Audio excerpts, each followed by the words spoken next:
Assalamualaikum warahmatullahi wabarakatuh. Apa kabar adik-adik mahasiswa yang Bunda Tati sayangi? Kita berjumpa kembali di Ruang Rindu dalam pertemuan yang ke-8 ya.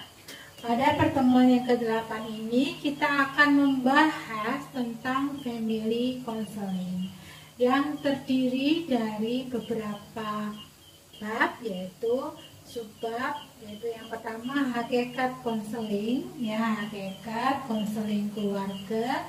Yang kedua adalah perkembangan perilaku, dan yang ketiga adalah family constellation. Yang keempat adalah masalah-masalah yang akan dihadapi oleh anak-anak berkebutuhan khusus ya. Yang kelima adalah pelaksanaan family terapi. Oke. Nah, adik-adik mahasiswa, sebelum kita memberikan terapi kepada anak-anak berkebutuhan khusus, tentunya kita harus memahami hakikat dan tujuannya ya. Jadi dalam family counseling ini yaitu family keluarga, ada hakikat yang perlu kita pahami ya. Jadi konseling keluarga atau family counseling ini adalah sebuah upaya ya, upaya bantuan yang akan kita berikan kepada individu sebagai bagian dari keluarga ya, dari anggota keluarga melalui sistem keluarga ya. Jadi setiap individu dalam keluarga ini adalah sebuah sistem yang saling terkait, tidak bisa dipisah-pisahkan ya. Seperti kita mau makan, kita butuh piring, sendok ya, seperti itu, tidak bisa dipisah-pisahkan ya. Kemudian kalau kita mau ketik, kita butuh laptop juga. Untuk memudahkannya kita butuh yang namanya mouse, begitu ya. Jadi saling terkait ya. Kalau ini penglihatannya kurang, maka Bunda Tati perlu menggunakan kacamata ya supaya jelas. Nah, seperti itu, saling terkait. Nah, jadi dalam family counseling ini hakikatnya kita memberikan bantuan. Bantuan apa yang kita berikan? Yaitu bantuan untuk pembenahan komunikasi keluarga. Biasanya masalah itu akan timbul karena adanya miskomunikasi ya, karena adanya salah dalam komunikasi ya. Jadi kita benahin dulu cara komunikasinya ya. Kemudian tujuannya apa? Tujuannya nanti anak-anak yang akan kita berikan terapi atau anak-anak berkebutuhan khusus yang mengalami gangguan perilaku ini akan bisa mengembangkan potensinya secara optimal ya. Tentunya kita tahu bahwa ya Allah telah membekali semua diri kita termasuk anak-anak berkebutuhan khusus itu adalah sebuah potensi untuk sukses ya. Jadi tidak ada satupun anak-anak ini yang berpotensi gagal ya. Sebenarnya jika orang tua, pihak sekolah dan semuanya ini memahaminya ya. Kenapa kok ada anak yang gagal ya dalam kehidupannya, ada anak yang bermasalah terus-menerus? Karena sebenarnya anak tersebut adalah korban. Oke, ya. Jadi tujuannya ini adalah kembali lagi pada tujuan. Jadi tujuannya ini adalah kita akan memberikan bantuan kepada anak yang bermasalah ini agar bisa mengembangkan ya potensi yang seoptimal mungkin ya. Jadi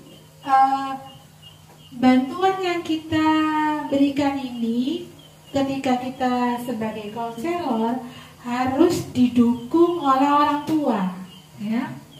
Orang tua ini harus mendukung juga keluarga, kakak, adik dan semuanya. Dengan dasar apa? Yaitu dengan dasar kerelaan ya. cinta, kasih ya terhadap keluarga ya. Jadi semuanya saling terkait. Oke. Nah, kita berlanjut pada subbab yang kedua ya, yaitu perkembangan perilaku ya. Ini Bunda Tati singkat-singkat saja ya, karena Anda nanti bisa belajar sendiri ya melalui media-media yang telah ada seperti majalah, koran ya, YouTube dan lain sebagainya ya. Silakan buku juga buku ya.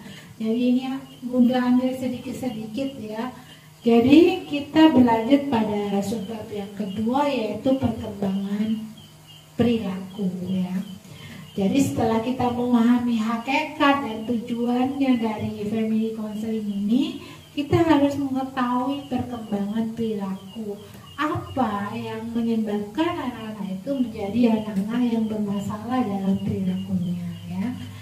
Jadi sebagaimana hakikat manusia dalam family counseling ini, family system terapi ya, family system terapi ini ya, bahwa manusia ini atau klien ya, bisa juga anak-anak berkebutuhan khusus, semuanya manusia ya, dalam perkembangan hidupnya ini akan selalu berhubungan dengan sistem kehidupan ya. Sistem tadi saling terkait ya. Jadi maka perkembangan perilaku semua anak berkebutuhan khusus ini termasuk di dalamnya struktur kepribadian ya. Nanti ada di struktur kepribadian. Anda bisa belajar tentang teorinya Freud ya, itu bisa ya. Jadi di situ akan dipengaruhi oleh sistem yang ada dalam keluarga ya. Kenapa ya anak-anak ini kok ada anak berkebutuhan khusus kok suka memukul? Oh, ternyata dia di dalam rumah, di rumah tangganya, di dalam rumahnya ya, sering melihat adanya kekerasan yang dilakukan oleh ayahnya, misalnya seperti itu ya. Nah, jadi banyak faktor yang berpengaruh pada permasalahan yang ada pada anak berkebutuhan khusus ya. Jadi sistem yang ada dalam keluarga, juga lingkungan, juga diantaranya adalah birth order and family constellation. Apa itu birth order and family constellation ya? Yaitu family constellation ini mencakup komposisi ya. Komposisi itu isinya ya, isi dalam keluarga ya. Dalam satu rumah itu ada berapa komposisinya, ada berapa jumlahnya ya, 20 misalnya. Nah itu pasti terjadi banyak nanti permasalahan ya. Ada yang satu rumah itu diisi 20 orang tuh ada ya, dalam keluarga besar ya. Apa itu keluarga kecil, ada 2, ada 3 orang misalnya ya. Jadi dalam family constellation ini mencakup komposisi keluarga yang mana peran masing-masing orang ini ada timbal balik ya. Semuanya memiliki peran. Bagaimana peran seorang ayah, bagaimana peran seorang ibu, bagaimana peran seorang kakak, peran seorang adik, dan begitu ya. Semuanya ini berlangsung timbal balik ya. Baik itu antara kedua orang tua dengan anak, juga anak dengan saudaranya ya. Jadi karakteristik umum yang terkait dari family constellation ini adalah urutan kelahiran ya. Ini urutan kelahiran ini nantinya juga pengaruh pada karakter anak ya. Karakter itu terbentuk dari kebiasaan-kebiasaan yang berulang-ulang, terus-menerus, konsisten, berkelanjutan ya, menjadi sebuah kebiasaan dalam sehari-hari. akhirnya mendarah daging menjadi karakter yang sulit dirubah ya. Jadi ini pengaruhnya antara lain adalah komposisi keluarga juga urutan kelahiran. Nah, yang pertama ya, kita ketahui bahwa anak pertama ini adalah anak yang sangat didamba oleh orang tua ya. Ada dualitas, ada anak yang diharapkan dan juga anak yang tidak diharapkan ya. Kita mau bahas tentang yang baik-baik saja ya. Jadi anak pertama ini biasanya sangat diharapkan oleh orang tua ya. Kenapa? Dia itu selalu didambakan, oh ya, keinginan orang tua untuk memiliki anak. Misalnya kehidupan rumah tangga yang lama, puluhan tahun tidak memiliki anak, kemudian hadir seorang anak, wah itu rasanya itu sangat bahagia. Jadi semua perhatian terfokus pada anak pertama ya, menjadi pusat perhatian. Kadang-kadang anak pertama ini dimanja oleh kedua orang tuanya ya. Tetapi ternyata ketika anak pertama ini memiliki adik-adik yang lahir, adiknya lahir tiap tahun, adiknya lahir. Nah ini akan jadi berdampak pada psikologinya. Apalagi kalau orang tua yang kurang pandai dalam membimbing anak pertama ini ya. Biasanya akhirnya ketika orang tua ini memiliki anak yang kedua, 3, 4, 5, 6 dan sebagainya, anak pertama ini cenderung diabaikan. Jadi anak pertama ini merasa kurang dicintai, diabaikan ya, marah, takut ya, cemburu ya. Jadi ini merasa kehilangan peran khusus sebagai anak tunggal awalnya, sebagai anak pertama ya. Nah, dan hal ini akan berdampak apabila pola asuh orang tua ini kurang bagus ya. Jadi ketika misalnya anak kedua lahir, orang tua ini lebih fokus ke anak kedua. Jika anak kedua ini melakukan kesalahan, yang disalahkan adalah anak pertama. Misalnya anak yang kedua jatuh, anak yang pertama yang dipukul, dan seperti ini ya. Jadi anak pertama ini, jika anak pertama ini dibimbing oleh orang tua ya, tidak ada diskriminasi, maka anak-anak ini, anak-anak pertama ini akan ingin mendapatkan posisinya kembali dengan melakukan perbuatan baik, misalnya bertanggung jawab membantu orang tua, mengurus adik-adiknya, mengikuti kegiatan ekstra ya. Jadi ini membantu anak pertama ini untuk lebih afiliatif dan percaya diri. Namun ketika anak pertama ini sering dipersalahkan oleh orang tua, maka dia akan memberontak dengan perilakunya yang dalam tanda kutip biasa dikatakan anak-anak bermasalah atau anak-anak nakal, begitu ya. Kemudian kita membahas pada anak yang kedua ya. Anak yang kedua ini terkadang menemukan posisi diri mereka pada posisi yang tidak nyaman ya, selama tahun-tahun awal ya. Jadi ini karena apa? Karena anak yang kedua ini memiliki seseorang yang lebih maju di depannya ya. Biasanya anak pertama itu oleh Allah memang dilebihkan ya dalam jabatan, kepintaran dan lain-lain, karena di pundaknya ada tanggung jawab untuk membantu adik-adiknya ya. Jadi situasi yang dihadapi anak kedua ini akan bisa diatasi jika kakak di atasnya itu hanya berjarak kelahiran dekat ya, misalnya 1 atau 2 tahun. Tapi kalau jaraknya jauh, ini akan terjadi suatu ketidakseimbangan gitu ya.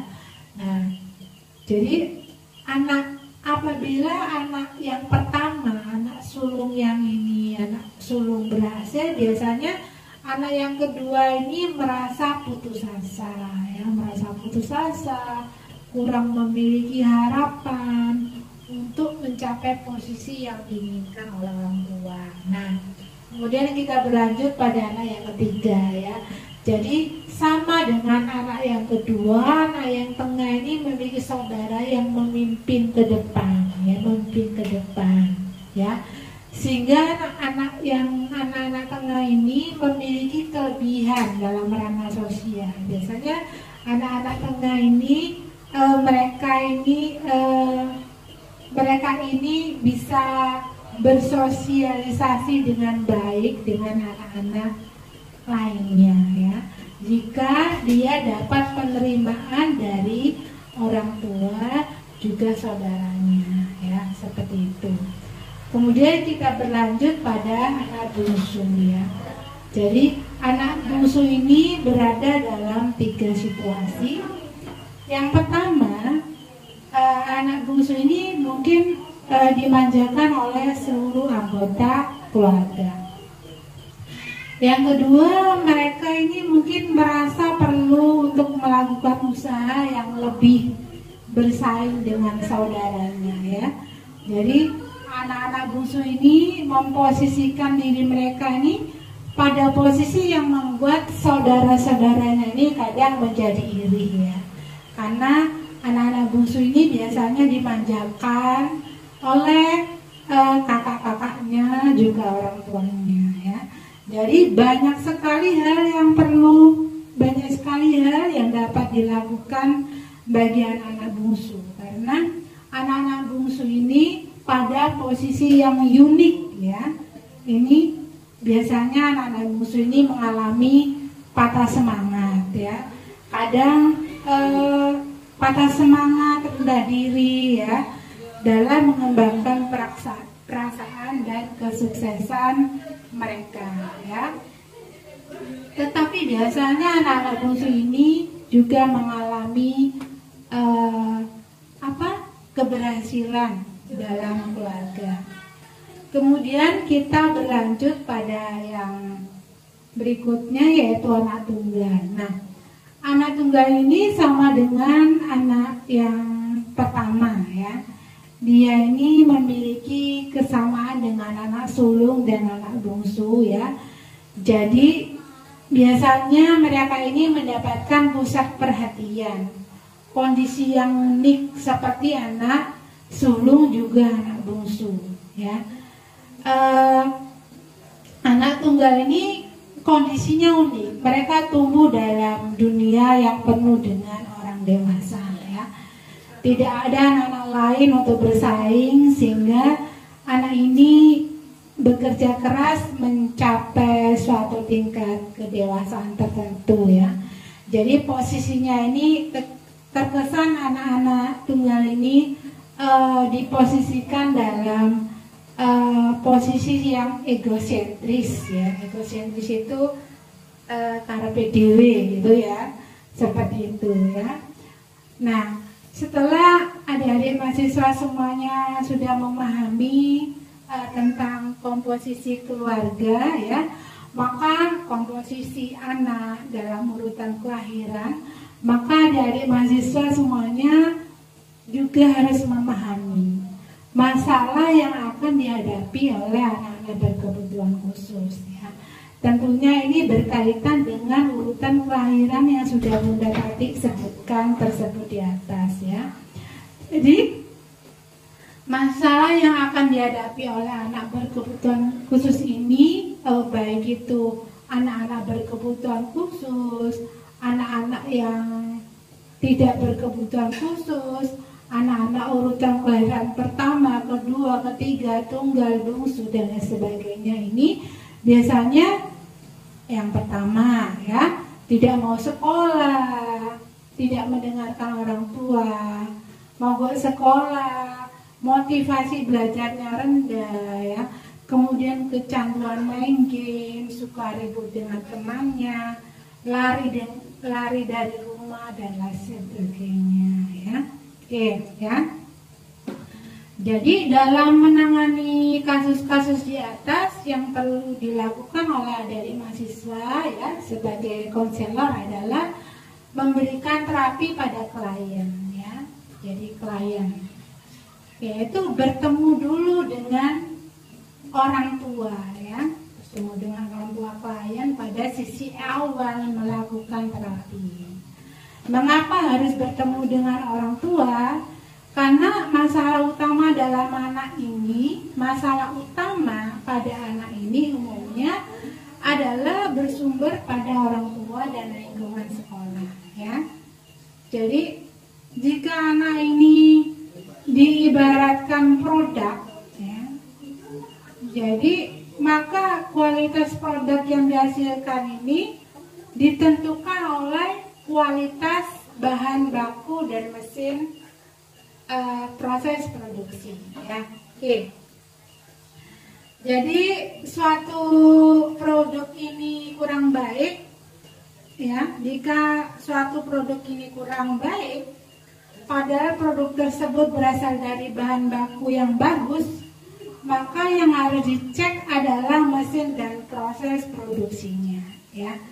Jadi dalam hal ini mesin itu adalah orang tua ya. Dan proses produksi adalah pendidikan keluarga yang dialami anak ketika berinteraksi dalam keluarga ya, dan lingkungan sekitarnya.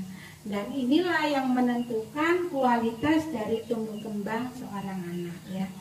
Jadi adik-adik mahasiswa yang Bunda Tati sayangi, jadi adik-adik mahasiswa harus memahami hakikat dan lain sebagainya apa yang telah Bunda sampaikan sebelum melakukan terapi ya. Jadi dalam family terapi ini yang kita melibatkan keluarga ya. Keluarga sebagai sistem interaksi sosial, tujuannya adalah mengatasi masalah yang terjadi ya, dengan meningkatkan kualitas, meningkatkan kondisi kehidupan anggota keluarga ke arah yang lebih baik ya. Jadi terapi yang dilakukan ini spesifik ya. Jadi bila dalam keluarga itu ada anak yang menghadapi masalah ya, misalnya dalam keluarga itu ada 5 anak ya, biasanya yang bermasalah itu hanya 1 anak saja ya. Nah seperti itu, tapi semuanya saling terkait ya. Kenapa? Karena anak yang bermasalah ini merupakan manifestasi dari sistem keluarga yang bermasalah ya. Jadi upaya terapi apa yang harus dilakukan supaya anak sembuh ya, nggak kambuh lagi. Jadi yang harus diterapi dulu itu adalah orang tuanya ya, begitu ya. Oke, jadi dalam keluarga ini yang dibutuhkan adalah sebuah komitmen penuh dari kedua orang tua ya. Jadi bila hanya satu saja orang tua yang berkomitmen, hanya itu saja misalnya, maka proses terapi yang kita lakukan ini tidak akan tercapai dengan baik ya. Jadi keberhasilan dari family terapi ini ditentukan oleh integritas, kredibilitas, level otoritas terapis di mata kedua orang tua ya. Jadi adik-adik mahasiswa jika sebagai terapis, adik-adik mahasiswa sebagai konselor ya, jadi adik-adik mahasiswa harus menunjukkan kredibilitas adik-adik mahasiswa dulu ya, tanggung jawab, kebijakan di mata kedua orang tua, dan tentunya juga yang paling penting adalah kepercayaan ya. Jadi dalam family terapi ini yang dibutuhkan orang tua itu apa ya? Jadi sebuah kepercayaan dan kerjasama ya. Jadi yang sebenarnya yang menimbulkan anak-anak itu menjadi anak-anak yang bermasalah itu adalah orang tua ya. orang tua yang salah atau kurang benar dalam pola asuhnya ya. Biasanya orang tua ini mengalami luka batin, trauma pada masa lalu, pada masa kecil ya. Dan ini merupakan akar masalah ya. Luka batin ini yang membuat batin orang tua sakit. Nah, ini nanti mereka tularkan pada anak ya.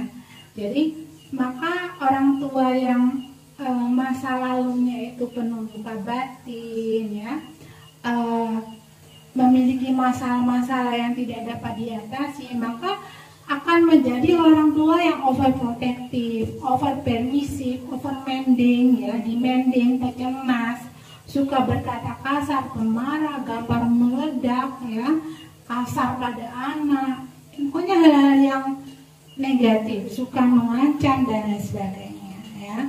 Juga bagaimana orang tua itu melakukan pendekatan punishment ya, punishment atau reward ya, hukuman atau hadiah gitu ya pada anak ya. Kemudian faktor lain ya, jadi yang perlu dipahami oleh adik mahasiswa adalah faktor lain yang menyebabkan anak-anak itu bermasalah. Jadi adalah faktor ketidakharmonisan orang tua yang nantinya ini akan berimbas pada anak ya. Jadi keluarga yang harmonis itu biasanya menghasilkan anak yang patuh ya. Bagaimana dengan anak yang bermasalah? Biasanya juga diakibatkan karena orang tua bercerai-berai ya, bercerai-berai. Ini dampaknya pada anak-anak yang bermasalah. Oke ya. Nah, adik-adik mahasiswa, jadi ketika adik-adik mahasiswa nanti memberikan terapi kepada anak berkebutuhan khusus, yang perlu dilakukan pertama kali oleh adik-adik mahasiswa adalah menterapi orang tuanya ya. Ini sudah adik-adik laksanakan pada tugas yang kemarin ya. Ada yang melaksanakan tugas sebagai konselor bagi orang tua anak berkebutuhan khusus. Nah, ini sudah Anda laksanakan ya. Prakteknya sudah Anda bagus ya. Bunda Rati terima kasih atas semangat Anda ya, udah bagus sekali ya. Cuman ini sedikit saja ya, Bunda sentil lagi ya. Jadi yang pertama adalah sudah bagus, sudah Anda lakukan terapi pada orang tua ya. Jadi orang tua ini harus introspeksi diri, harus bersedia, harus sadar untuk berubah ya. Nanti semuanya itu terapi yang kita laksanakan akan mudah dan lancar ya. Tetapi jika Anda menjadi konselor, ternyata orang tua wali dari anak berkebutuhan khusus yang bermasalah ini merasa tidak punya masalah, yang bermasalah kan anaknya, kalau orang tua tidak. Nah, ini adalah orang tua yang perlu diterapi ya, karena termasuk orang tua yang arogan, keras kepala ya. Jadi ini orang tua yang belum dewasa ya. Hanya orang tua ini hanya siap secara biologis menjadi seorang papa, mama, ayah atau ibu ya. Tapi secara mental dan emosi, psikologi, terutama spiritual ya, ini belum ya. Maka dari itu adik-adik mahasiswa sebagai konselor ya, sebagai konselor di sekolah ya, juga boleh mengadakan seperti seminar gitu ya, pembicaranya Anda itu bagus sekali ya. Ya.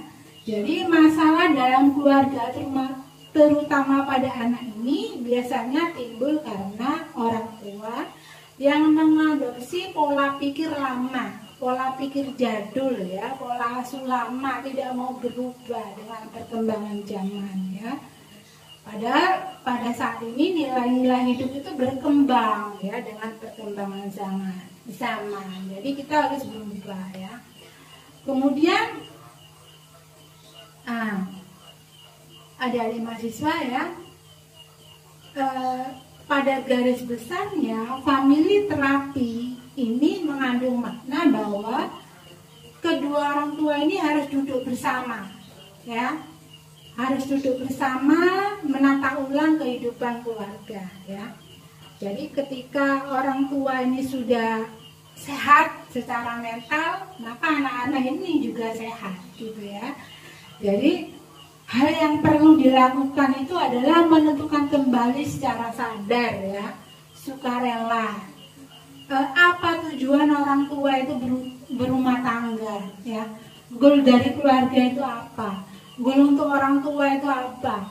Goal untuk anak-anaknya itu apa? Yaitu menemukan lagi pernikahan, menetapkan strategi, komitmen pernikahan, ya, jelas terukur. Jadi anak-anak ini biar tidak terkena dampak negatif dari masalah yang dihadapi orang tua, ya. Jadi di sini perlu adanya kesediaan semangat orang tua untuk belajar mengembangkan diri, ya. Jadi orang tua di sini harus adik-adik mahasiswa harus memberikan masukan, ya, pada orang tua ini agar orang tua ini bisa meningkatkan ritual, bukan hanya sholat saja, tapi spiritual. Spiritual itu berdamai dalam dirinya, ya. Jadi luka-luka dalam hati orang tua itu harus disembuhkan dulu, ya, supaya luka itu tidak ditularkan pada anak-anaknya, ya. Jadi sebagai orang tua itu adik-adik mahasiswa nantinya